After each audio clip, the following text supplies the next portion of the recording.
right, good evening. Welcome to Stepping Out of Confusion.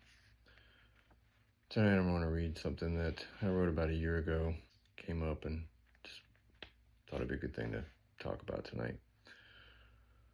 So what do we imagine the reality of our spiritual life will be once our eyes are truly open to the teachings that Jesus spoke of?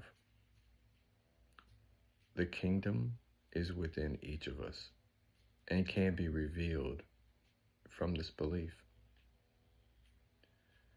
In his teachings, our faith in God has promised and delivered.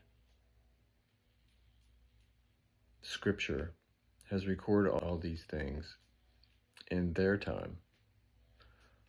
But what is your record of miracles? Moments of grandeur, unbelievable suffering. Did you endure it? You're still here. Was it just you that brought you into the next thing with all yourself intact? Or did you actually have a little more of yourself to use, or a little bit more of God inside of you? How much we learn is up to us. And a miracle can be as small as a parking space when you need one, or it could be as big as a lottery ticket.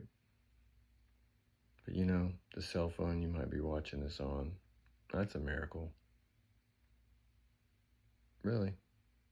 Everything can just travel through these invisible signals that we can't even see. You know, everybody's all about that. Well, if I can't see it, I can't believe it.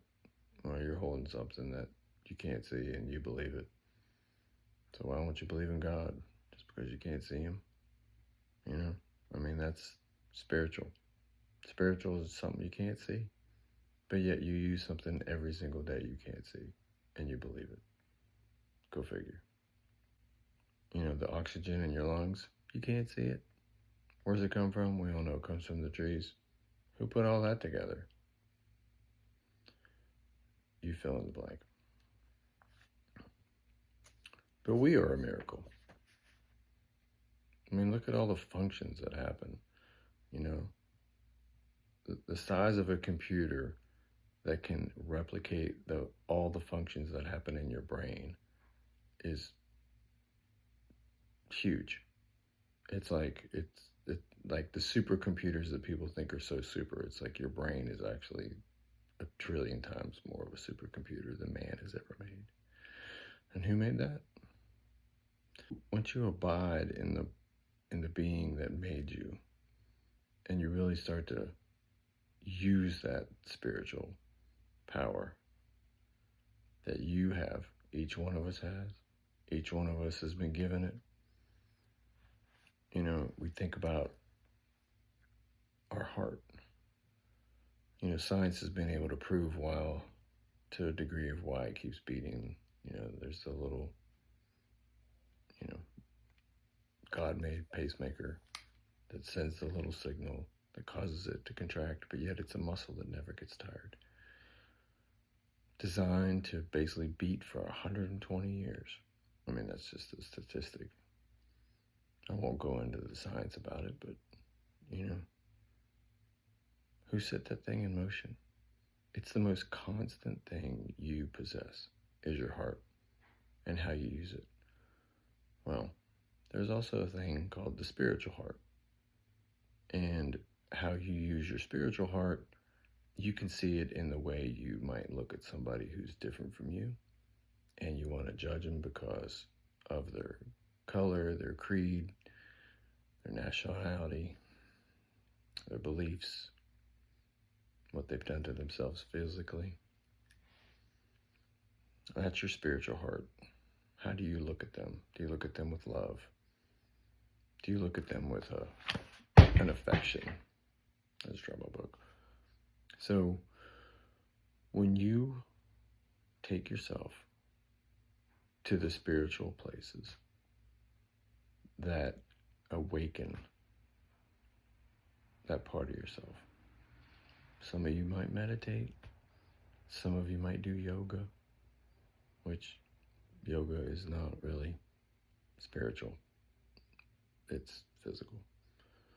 And sure, certain types of yoga can give you a feeling of it, but I'm sorry, I digress. The spiritual world is real. That's where God lives. And you have a spiritual heart that is real. And how you use that and how you exercise that is very important. Because at some point, it's going to be the thing that carries you. How strong is your spiritual heart? How strong is your soul? Because your soul's connected to that spiritual place. So when you talk to people about spirit, see what happens to you. Do you get jingly? Do you get scared? Do you not want to talk about it? Well, if you're listening to this, we're going to talk about it. And I appreciate you listening to this because it's a big deal to me. It's a big deal to my wife. You know, we have been through a lot, and we are still together. And we have been able to see how the Spirit of God, the realness of that thing, of His being, has brought us, actually it's kept us together, and it's brought us to something that, you know, you would just never know until you go through it. But now that I've been through it, that's why I'm here talking to you about it. Because I know you are going to go through suffering, you are going to go through hardship, you are going to go through joy, and all those things happen inside of your spirit as well.